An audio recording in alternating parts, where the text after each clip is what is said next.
What is up, y'all? It is your girl, Brand New, and I'm back in the building for a recap of Married to Medicine, Part 2 of the reunion. Basically, what I want to get into first I want to say I want to try to keep this brief. So I don't know how good I'm going to do with that, but hopefully I keep it brief. Anyways, let's get into it. So first, to me, it kind of started out with Heavenly and Mariah going at it. And Mariah talking about Heavenly has a underbite and an overbite. She calls it a over yonder bite. And it's like, didn't she say that the first part? I believe she said that then too, but she ended up saying it again. It was funny or whatever. And Heavenly said to her that her breath stank and her mama breath stank, and she got all this plaque and shit all on her teeth and shit. And I was cracking the fuck up. I said that damn Heavenly is crazy as hell. I like Heavenly. My favorites on this show are Quad. I like Quad, and I like Dr. Jackie, because I feel like she's mature. And I like Simone. And I like Heavenly.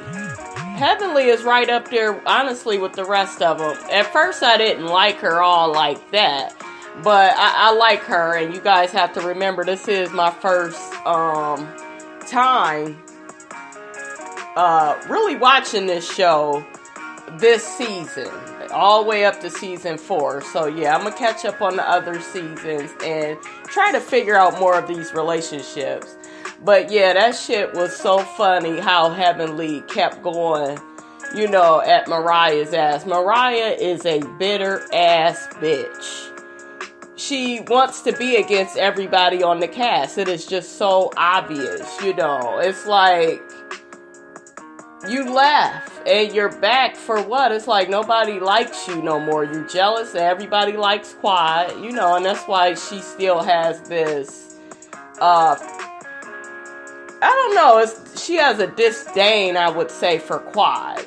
She's jealous and mad that everybody, I guess, chose Quad over her, and they, I guess, knew Mariah first. So I don't know. Anyways.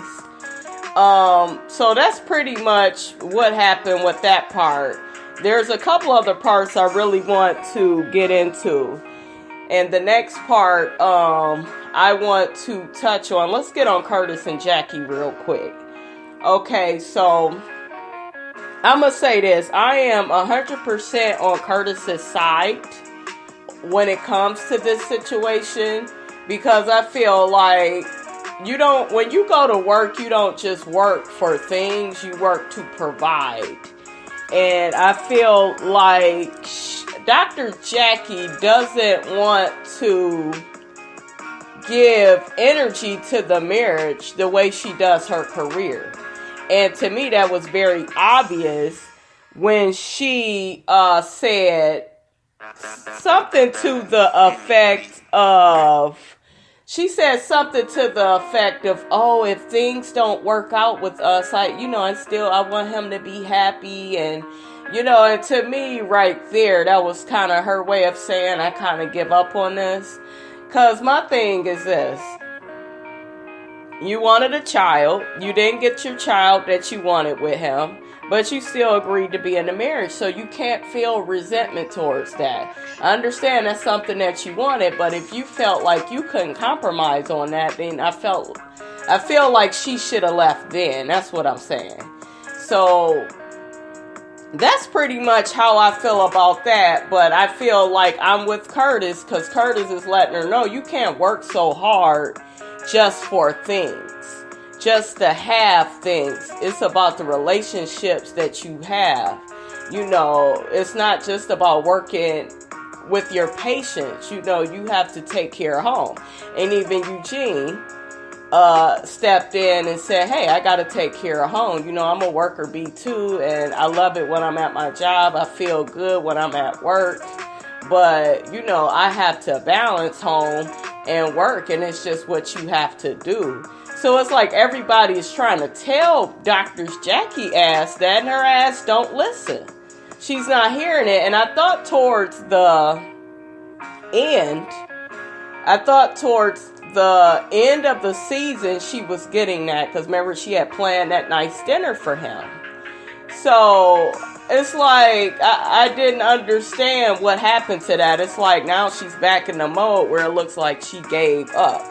But yeah, I'm here for Curtis, because Curtis is like, look, it's not just about work. You know, you got to put time into a relationship. And everybody knows that. If you want anything in life, you have to put time and energy into it. So what are you going to get from your relationship if you always at work and you always giving to your patients? And Heavenly was saying that, you know, she feels like Dr. Jackie has a calling. Dr. Jackie does have a calling. She's excellent at what she does, but you have to have balance, and you're not here on this planet just to work. Okay? If you're going to have a relationship, not just a relationship with her husband, you have to maintain them. You have to go out to dinner, read together, talk with each other, spend time, go on vacations, you know. And so they probably are at the end of the road. The whole cast was trying to tell them, well, hey, you know, y'all been married for 14 years. Don't give up. Don't speak certain stuff into existence. But hey, this is reality. Because if two people cannot compromise and work it out, then they both do need to move on and not make each other miserable. So I am happy that they've come to that realization, and the rest of the cast needs to come to that. Do I want to see them get divorced? Not at all. But I do not think that Dr. Jackie really understands this or cares to put in more effort. You know, there could be other things going on we may not know about, but to me, if I really love my man, ain't no way my career, I don't care how much I love it, is going to get in the way of our relationship. You know what I'm saying? So I'm going to always try to find a balance. You know, even now I do a million things, and, you know, I definitely make time for my relationship, because I feel like, you know, it's what keeps me sane, and you have to do that. So maybe Jackie just wants to take care of patients. That's fine, but you can't be in a relationship and, you know, give nothing and don't put in the time and energy. So, like I said, I wish them the best. I don't want them to break up, but if they do, at least they agree not to make each other miserable. Because in life, we shouldn't be working for just things. We should be working to spend time with each other, and to, you know, when we die, we can't take none of these materialistic things with us. We can't take nothing. We go be in that coffin, and that's it. It's a wrap. All we got and all our loved ones got is the memories that we share and we cherish. That's what life is about. It's not about just working for material things. Another thing really quick, because I was about to be done with this little segment. Dr. Jackie, I mentioned, well, it's a double standard, you know, when a man does it, and then, you know, okay, it kind of is, because people expect men to work a lot and the woman to kind of, you know, for the woman to, you know, balance everything out, and, you know, the husband takes care of home. We kind of see those situations all the time. We really see it with Eugene and Toya, even though, you know, Toya works too, but Eugene, his career is more demanding. So I got what she was saying, but at the same time, Jackie, you are making excuses, and you are trying to make justifications to have your way on something that can't be compromised. Your relationship and what it needs. Just like we need water, air, food to survive, your relationship needs communication. Time spent with each other. Time spent with family. You know, and I think they showed a clip where they said she had really wanted a child, and I guess she wasn't able to get the child. I mean, you could try getting a dog. I don't know if she has one, but I'm not trying to be funny, but some people that can't have children, they have pets, you know, or But you need to decide, hey, if I may need to leave Curtis because I want this child and he don't. So I'm cool with that. Because at the end of the day, that's your truth. But I just want Dr. Jackie to live in her truth. And so I'm not saying she's wrong for how she feels, but if you really want this child, you don't think this man go give it to you, then you need to move on and get your child. So I just hope that they work everything out. I really like Dr. Jackie. She is probably one of the most, if not the most, mature woman on this show. I like her and Simone. So next, let's get into something that pissed me off a bit. Let's get into Darren's ass. Because Darren got on my motherfucking nerves. Yes, he did. He got his ass on here trying to drag Andy into it. And, Andy, I'm so, I'm happy that, you took up for me because that's the reason why, I haven't really been around because, I've been under so much scrutiny and attack. And I'm just like, okay, let me say this for a minute.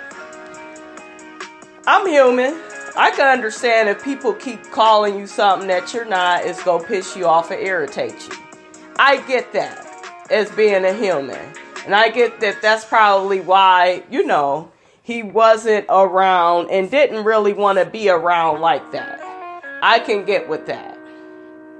But what I can't get with is Darren, you and Lisa and your bullshit lies. Both of you motherfuckers lie. Both of you are not living in your truth. Y'all are around some real ass couples. Y'all are around some real ass people. Most of the couples on here, they are very real with their issues. You got Toya and Eugene going through their tax situation. You got Dr. Jackie and Curtis going through, their situation of finding time for each other. You got, Heavenly, her relationship is cool, but I guess everybody's relationship needs work. Nobody's life is perfect on this show, but everybody pretty much speaks up about what's going on this show, and I feel like you and Lisa, y'all put up a facade. Y'all sit up here and you lie. You make up stuff to make it look a certain way. Her with this whole, I want to have a baby. I feel like it's going to bring us closer. And then when they talk to her about that, well, no, that's not why I want to have a baby. Well, then why did you just fucking say that? Then you got his ass on here. Well, we've been married for 10 years and I was only faithful for 5. You just said, well, that was a slip of the tongue. No, you said you was married for 10 and, you was only faithful for 5, so it came out your damn mouth. So, you keep giving them reasons to come at your ass all kind of ways. I didn't like how he was talking to Quad. He kept trying to question her. I didn't like Quad really calling him Dow, because it was like, Quad, this is just... It's serious, so don't call his ass nothing. But it was funny though, cause Quad wasn't backing down. She was like, "This is how I speak." I was cracking up. I love Quad. And that damn Quad looks sharp as fuck. I know her husband, Dr. G, he was tapping her ass out like she ain't feel them taps. That was so funny. But yeah, he pissed me off with how he was coming at Quad, and he just, I'm under such attack. Yes, they get on your ass, Darren, but it's because you and your fucking wife, you lie. Then you piss me the fuck off because you go sit up here and, you sat up here and brought Andy's ass into it. That's what pissed me off. Andy gets on my last fucking nerve, y'all. And the only reason why he was going so hard for Darren like that is because Darren is being accused of being gay. Whereas let's go back to the Housewives when Kenya was bullying Portia with that damn scepter and with the bullhorn. It was okay for Kenya to act like a fucking bully.